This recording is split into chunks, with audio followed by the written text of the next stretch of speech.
Okay, guys. So while I get my water together, I'm going to tell a story that I have not publicly told yet. I've told it to different people, but I've never publicly told it. And I feel like it's been time. I just haven't made the time and space to do it. Um, but it's the story of how my baby got here. Like, because it's a story. It really is. So tune in, strap in. It's a whole to do, right? But it's an amazing story about how God came in, and this was the perfect situation. So there's a saying that God has the right situation for everybody. And I remember my mom would always say, and she still does, God has the right situation for everybody. So God has the right situation for everybody to fully surrender and be who it is that, or start to walk in, right? Start to walk in who it is that he wants you to be. And for me, it happened to be getting pregnant unexpectedly. Was not planned. The logical part of my brain was like, yeah, no, don't want to have kids with this person. I'm out here, I'm vulnerable, I'm doing things that I know I don't have no business doing, but that's life, right? Sometimes we make decisions that don't align with where we exactly want to be, and we get results, right? The Bible says the wages of sin is death. And when you be out here sinning, sometimes you end up with the wages that you got to die to yourself daily, and that for me is being a parent. I have to die to myself daily being a parent. So I'll get into the story. Let's see. February 2022 is when I received the formal diagnosis of depression and anxiety. So mentally, that's where I was. I was in a valley. I don't like to say a dark place, but that's what a valley is. It's a dark space. And things weren't good. I had gone through a lot of different life changes in that 5 years prior, that had gone unhealed. And in that time of unhealing, I was doing things that weren't productive to heal. I called myself, by the world standard, I called myself doing all the things to heal, and, self care and self healing and all the things. But none of it really truly involved God. And when I say really truly involved God, it wasn't God, was the forefront. So I'm gonna make this a long story short, hopefully. So fast forward about a month. So March 2022, I find out I'm pregnant, and I find out with the father of my child. We find out together, figure it out, take some pregnancy tests, find out I'm pregnant, and then I had a few weeks. So, like I said, logically, it made sense. It made sense to just, okay, we're pregnant. I'm not keeping this baby because you are not somebody I want to have a baby with. Like, you're not somebody I see myself being with long term. Like, we just been dating on and off for this amount of time, and I'm just being completely transparent. Like, that is what it was. So I made the appointment. And because I live in the state of Missouri, the appointment had to be made in the state of Kansas, where they do terminations. Uh, so I had to wait a few weeks. And in that few weeks' time, a few things happened that changed the course of my life forever. Uh, I took a trip to Seattle, and and in that few weeks, that 3 weeks, my mom actually brought up the subject of abortion 3 different times.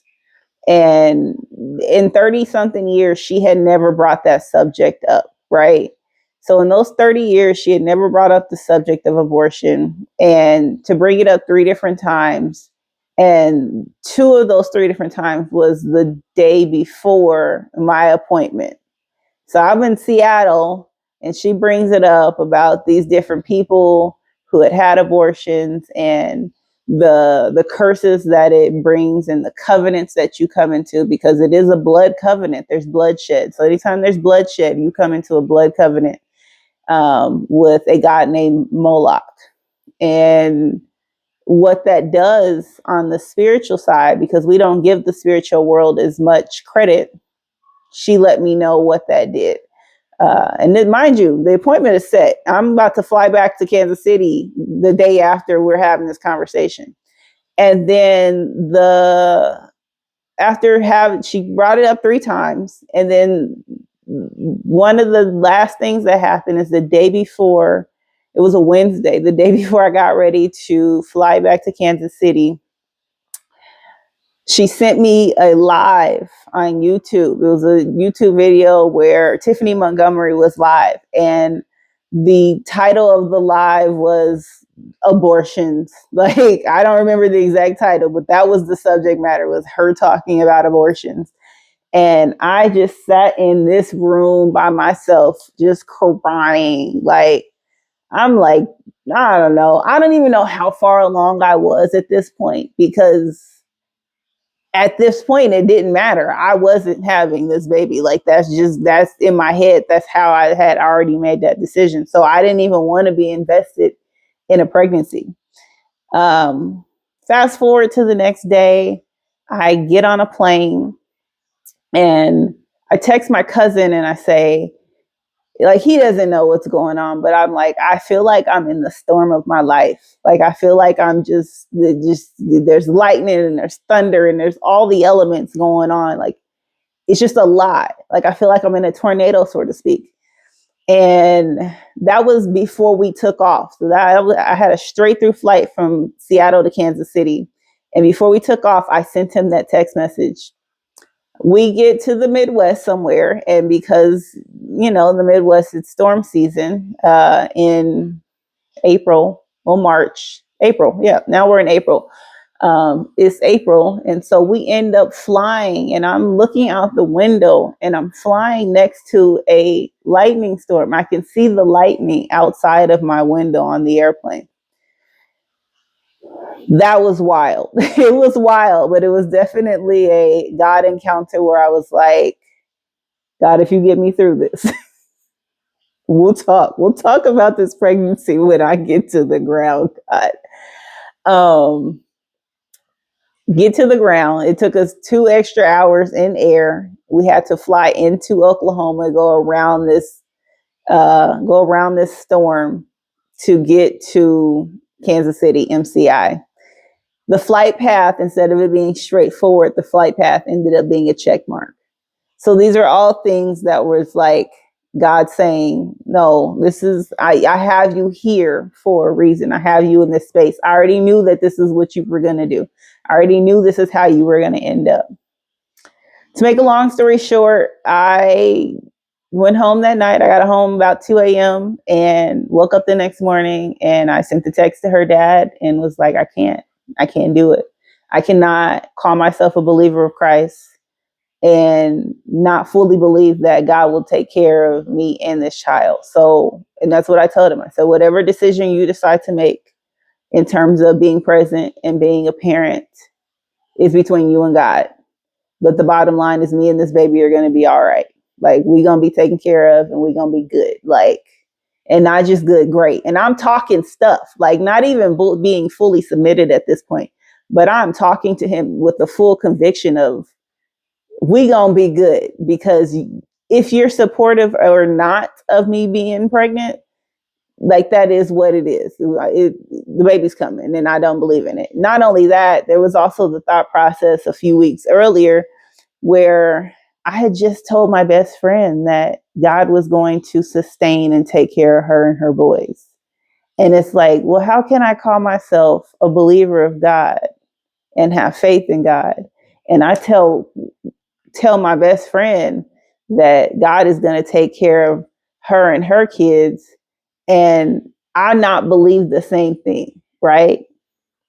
So that's what it was. And from that day forward, God has shown up for me in ways where he has proven himself and shown himself mighty to be Jehovah Jireh, the God that provides. My child has not without. She has not been without a single thing, a single day since she has been here on earth. And that is truly a testament to being obedient, being fully submitted, having faith.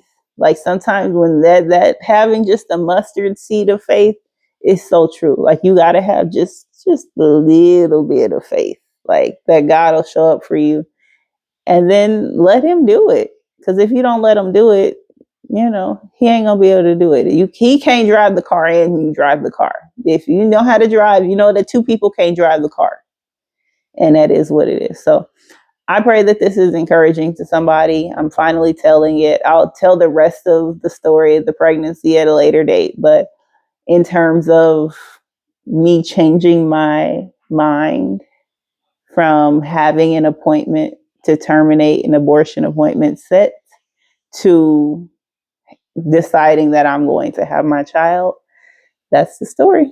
And I thank everybody involved that was obedient in their words, whether they knew they were being obedient or not. My mom says that she had no idea I was pregnant because I didn't tell her until like 2 weeks after I decided to keep her. It was like I found out at the end of March, so I didn't tell my mom that I was pregnant until almost the end of April. Don't ask me how I kept that from her. I don't know. That's between, I don't know. But yeah, that was it. So I hope this encourages you, and I hope this gets to the person that it needs to get to. Yeah.